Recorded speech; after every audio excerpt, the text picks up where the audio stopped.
Hello， 大家好，我係頂峰翡翠何生啊。香港頂峰翡翠台主要係分享珠寶玉石相關嘅知識，有興趣嘅朋友可以訂閱我哋嘅頻道，同埋留言分享一下你哋嘅經驗啊。Hello， 大家好，我係頂峰翡翠何生啊。咁好多時候都有朋友仔問何生，翡翠同黃金究竟邊一樣值得買？今日同大家淺講一下翡翠同埋黃金。以下呢啲都係何生嘅個人觀點，唔代表正確嘅觀念。呢度都係俾大家作參考嘅用途。首先，翡翠咧從來都唔係剛需，買翡翠同買黃金嘅人亦都唔係同一類人。買黃金嘅人多數都係將黃金作為一個金錢儲存嘅另一種方式。當佢有錢嘅時候可以當首飾，當冇錢嘅時候就可以變現。但係對翡翠嘅擁有者，買翡翠嘅人大部分都係因為中意。有人話翡翠又唔食得又唔飲得，點解仲會有咁多人中意翡翠呢？佢哋買嘅人都傻傻地有問題嘅。其實喺度舉個例子，你就知道當中嘅原因啦。比如話3年前你買咗一條金條，放到今日每一刻你可以賺到200蚊。如果喺同一時期3年前你已經買到一件高品質嘅翡翠，喺3年後嘅今日你已經有3至5倍嘅升幅。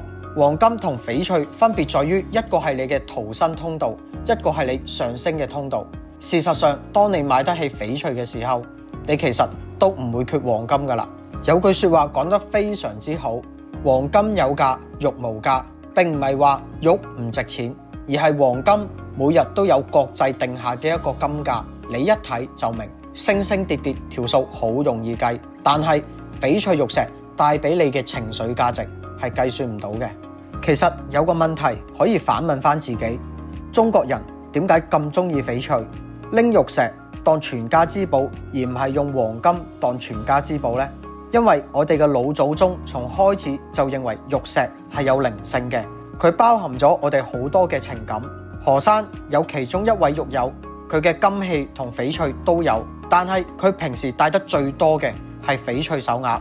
金手鐲平時都放喺櫃桶入面保存好就 OK 啦，擁有就可以啦。但係翡翠手鐲唔一樣，翡翠手鐲帶出街比戴金手鐲更加吸引目光，更加凸顯佢嘅地位同埋氣質。加上戴翡翠嘅人俾人感覺就自帶一種貴氣，而且越戴越有光澤。正所謂人養玉3年，玉養人一生。希望今日呢集所講嘅帶俾你唔同嘅感受。今日就講到呢度先啦，拜拜。今集嘅分享就到呢度啦，接落嚟何生會繼續分享關於珠寶玉石嘅基本知識。